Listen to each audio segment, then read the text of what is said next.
This video is made possible by mydiy.ie. Visit mydiy.ie and use code NEXTGEAR10 for 10% off your next order. This is the first Irish review of the Kia Stinger 3.3 litre GT.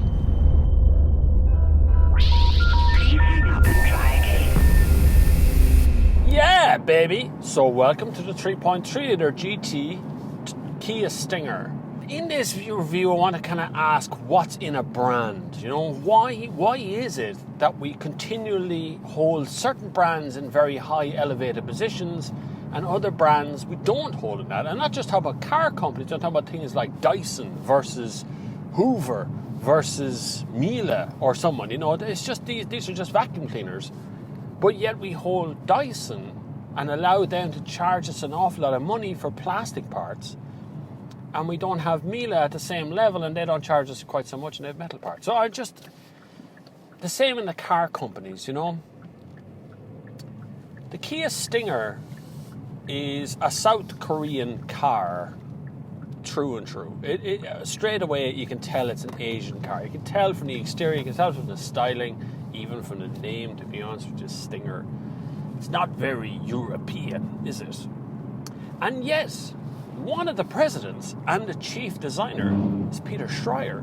Peter Schreier designed the Audi TT. He was head of design for Volkswagen Audi Group. They've also recently hired another man called Pierre Lecroc, or I can't really pronounce his last name, but he used to design for BMW. Enter the Stinger. Out of nowhere, Kia has manufactured and made a GT cruiser. So a proper GT car in all its respects. It is a 3.3 litre, 370 brake horsepower, rear wheel drive version. This one is. You can have it in 4-wheel drive, should you want to. This has all of the decent bells and whistles on it. Active cruise control. It has very comfy electric seats. Oh, they're so comfy. It's got that little huggy thing that squeezes your kidneys and holds you in position. It's got everything, right? It's even got a reversing camera. I like the reversing camera. So when you put it on, you can see backwards as you're driving on the road at any speed. It's cool. I actually think they put it in because the rear visibility out the back of the car is absolutely crap. You can't see it. It's a shelf back there. A little slot that I look through that I can't see much out of. So that's probably why they put in that thing as you're driving on the road. But it's actually quite cool. And when you park, when you stop altogether, you can see in 360. So you just keep pressing the view button and it just keeps going 360. That's actually a touchscreen as well, so you can do things on that. Not at the moment. I love the way it says actual objects and distances may appear different on the screen. This has Apple CarPlay. It has a touchscreen here in the middle. Is there anything the car doesn't have? No, not really. If I covered over the badge here, I could be sitting in a BMW 4 Series, although the steering wheel of the BMW 4 Series is nicer. Sorry, Kia, it is. BMW is the king of the steering wheels constantly. But this is an incredibly pleasant car to be in, to drive. This is about 10 grand cheaper or more even than a similarly spec'd 4 Series from BMW. The Audi A5 around the same price as the 4 Series. You know, you see where I'm going with this? Now, what would make you right here as the buyer, what would make you veer off from a BMW or an Audi dealership or a Mercedes dealership and go straight in and put your hard-earned cash down on that table for a Kia Stinger instead? That's where the problem is. Now, I'm not saying you won't, and I'm not saying you shouldn't. I think you should. I think you should experience this car.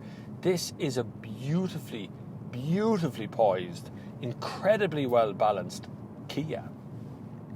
Out of nowhere, Peter Schreier and his team and the people in Kia, and I know that South Korea currently are going through a difficult relationship with North Korea, but they're getting it together. They're getting it together. They've been talking amongst themselves, and they're getting it all sorted out over there for the Olympics, because the Olympics going up this year, and Kia is going to be part of that, I'm sure as God. Hyundai Kia will be there. But like, look what they've done. Watch, wait. I mean, listen to that noise. And it's in comfort mode. It's not even in fast mode yet. I don't know what that person is doing in front of me. She's on the phone. That's what she's doing. So I have drive modes, right? I'm in comfort currently, which is very soft and polite. There's sport, and the cars went, oh, you want sport? I kill you. Watch. Fishtail on the road. God almighty, Kia, what have you done? This is wonderful. What a car. It feels alive. It really does feel like it's alive. Kia. Now, I drove this internationally. I went over to the home of Tom Cruise. I can't remember what the name of the place was. Over in Spain, little island in Spain. It's great. There's a link there for the reviewed international one. Sitting there with the Sunday Times. I love that. That's so good. Sitting there with the Sunday Times. Well done, Graham. I know you're Scottish now, but I won't hold that against you. And we drove this car for miles and miles and miles and miles and miles before we went to a toy shop, and then we came home, and I loved it. And I'd forgotten it. That's the problem. I come back here to Ireland, and I get in and I go, wow, this is amazing. Where have you been hiding this? And that's it. This is it. Now, Kia aren't expecting phenomenal sales from the Stinger, don't get me wrong. No one's going to run out and start sticking their money down on a Kia Stinger as their main car daily, you know, but I think there's a case to be had for it. Isn't that burble? Isn't that beautiful? 3.3 litre. What a beautiful engine. Such a smooth delivery until you put it into sport mode, and then it tries to rip your head off and throw you into the Curragh Plains in the blink of an eye. Oh, there's a Sport Plus! Is that different? No, it just turns off the traction control, I think. Comfort. There's an Eco. Let's go down to... Let's be journalists here. You know, you have to be journalists. So the Eco mode is there. And then you flick down into Smart. Now, Smart mode is actually quite clever. No wonder they call it Smart. It's got a little colour thing on the screen, and the colour thing changes colour depending on what it's doing, right? So when it goes into eco mode, it's kind of green. When it goes into fast mode, it goes sort of a red, and then there's a white colour as well for comfort. So it's kind of clever. It tries to figure out what way you're driving and adapt itself to suit that way that you're driving right now. It is a perfect cruiser. It is a perfect thing. And realistically, if you were even considering going in for any sort of GT car, and I'm talking about the Audi A5, I'm talking about even Mercedes, some of the C-Class ones and all, particularly them now, I would definitely think that. But it's hard for me to kind of quantify Kia, BMW, Audi, Lexus, Mercedes. It's hard to put Kia in there, right? Yet, here we are in a 3.3 litre GT cruiser. It's right here. Is there anything that lets it down? No. The boot's gigantic. This center console thing is just the right size. I could very easily be sitting at BMW. You just know that the designers involved were definitely involved in looking at BMW 4 Series. They were definitely involved looking at Audi A5. Now, I'm not saying all the tech is there yet. It's not really. When you get into an Audi, particularly Audi, you just know you're in a technological marvel, the way things are all connected up and working together. But there's absolutely nothing wrong with what I'm looking at here in front of me. It just doesn't feel to the same standard as the Audi stuff. I strongly advise you to go look at Kia. This will definitely do well in the States and Australia. It's going to be huge in those countries. But I do think in Europe, we need to kind of bring ourselves down from those brand worshipping crap that we do and start looking at some of the stuff around the edge. I'm not just talking about cars. I'm talking about phones and laptops and all these other brand name things that we take for granted for so long.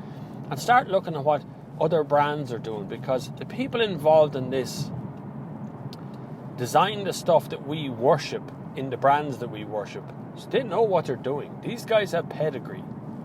Although Kia doesn't have pedigree, the designers do. It's time to go back to that sport mode, Sport Plus. You do the whole thing. Here we go the whole hog, right? Well, listen, it just burble comes on me straight away. The problem with the cur is you have to watch for sheep, like this cantankerous twat of a yoke here.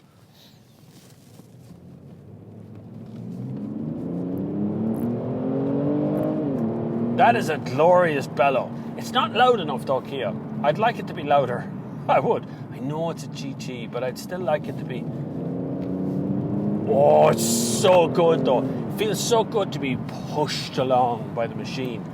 Pushed every single time. Anyway, thank you very much for watching. You have been absolutely brilliant to get this far. You can support this channel in all kinds of ways. There's loads of links down below to PayPal, Patreon, cryptocurrency. There's Super Chat if you want to join in on our Sunday service, which you shouldn't miss, 2 p.m. GMT every single Sunday. I go live and we talk about cars and repairs and upgrades and all that crap that we do as well. But you can join in that every Sunday at 2 p.m, which is now becoming a podcast. But thank you again very, very much for watching this little episode of my channel. I hope you've subscribed. Until the next time, I will see you on the far side. This video is made possible by mydiy.ie. Visit mydiy.ie and use code NEXTGEAR10 for 10% off your next order.